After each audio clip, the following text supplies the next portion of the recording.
Hey guys, Barking Madly here. Been a little while. Life happens. Life gets busy and all that stuff. Anyhow, a bunch of little things I wanted to talk about. And first on my mind was the final resting place of the Shuttle Discovery. It landed in D.C. on its way to the Smithsonian. To me, this is kind of well, it's been going on for about a year now. The slow decommissioning of all the shuttles, but. It's one of those things I have absolutely no issue paying tax money for to help keep the United States in the lead and promoting high tech and keeping all that kind of stuff. Because my gut says the future for us is off this little rock. Anyhow, sad day, and I was in Florida within a few weeks of the first shuttle launch. It was supposed to launch actually before we arrived. But by the time we got there, it had been postponed for 2 weeks or 3 weeks afterwards. I think we were there in February. I think it launched like April 1st or 2nd. I can't remember. And I'm too lazy to look it up. But at any rate, got to see the original shuttle on the launch pad waiting for it to go up. So sad day here. Seeing it touch down in D.C. was just melancholy at best. Let's see. Don't want to really talk about Trayvon, but had something similar happen up here. Trayvon and that idiot in Baltimore. A couple of cops were given an all-points bulletin or whatever they call it nowadays. Some guy had been robbed, allegedly at gunpoint, by two armed men and had his backpack or something stolen. I don't remember the specifics, but I do know that the guy that was the victim was asked by 911 repeatedly to clarify, are the suspects armed? He says, yes, they both have guns. So anyways, the cops find one of them, and according to their story, they told him to freeze, or whatever they told him, freeze, hands up, whatever. He reached for his waistband. Given the information that they had, or that the suspect was armed with a handgun, they put a 9mm into his head, and he's dead. So of course the Pasadena police are now the bane of all existence because they killed a poor little black kid. And again, the pictures of, the fine upstanding student as a football player and all these other things are showing up. I'm sorry, I don't give a fuck if you're a good kid.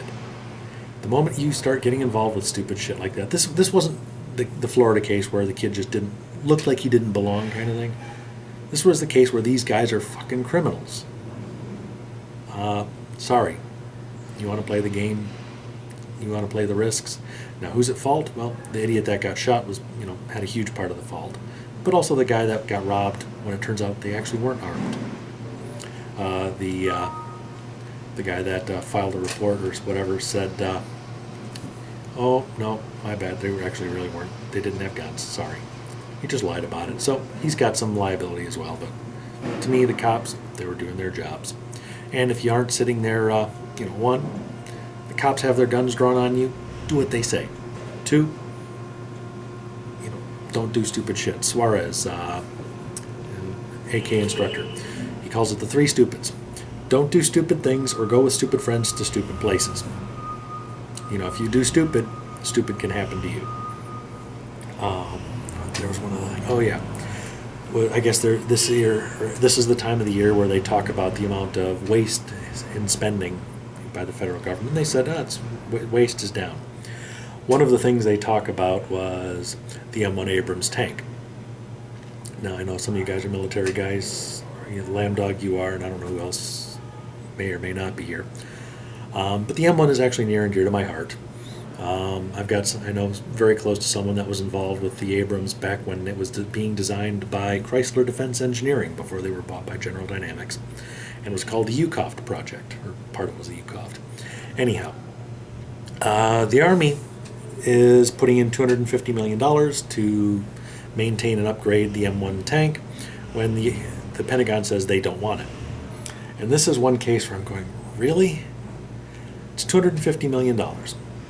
That's the cost of that's actually the cost of, I think, one F-22 Raptor and I think 2 or 3 F-35s to upgrade and maintain 1,600 M1 Abrams tanks. We don't have anything, one of the things I know about this is that originally with the Future Soldier program, they were actually going to upgrade to the next gen main battle tank. That got canceled.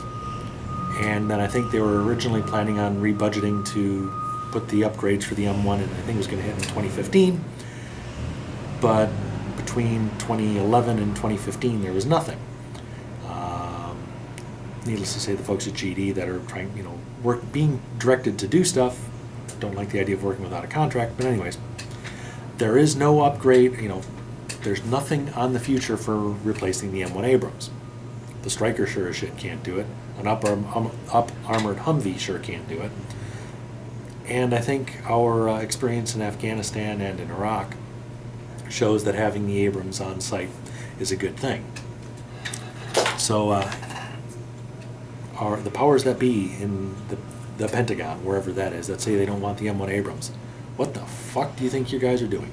Wolfowitz, you damn near blew it in Iraq with your faster, smaller army. How could we possibly need more troops to maintain the peace than we do to win the war? Well, it happens.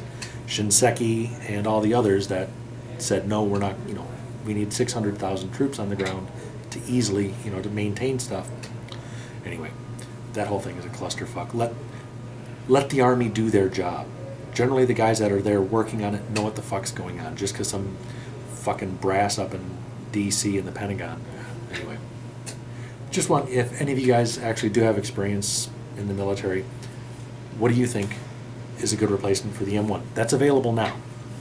Because again, the $250 million, that's upgrade and maintenance for an ongoing refit. I think it's taking all the M1 A1s, because they're not all M1 A2s yet. They don't have the gaskets, the pylon for the optics for the commander, and I don't think they're all NBC certified yet. That might have been the M1A1. I can't remember. But at any rate, as far as things going, keeping the M1, one of the premier battle tanks on the planet still, keeping that functional, I think, is worth, again, $250 million. Way less than one B-2 bomber. Way less, about the same as one F-22 Raptor, and the price of 2 or 3 F-35s. So, in the grand scheme of defense spending, I think that's a few dollars and money relatively well spent. So, anyway, barking madly here. Adios. Take care.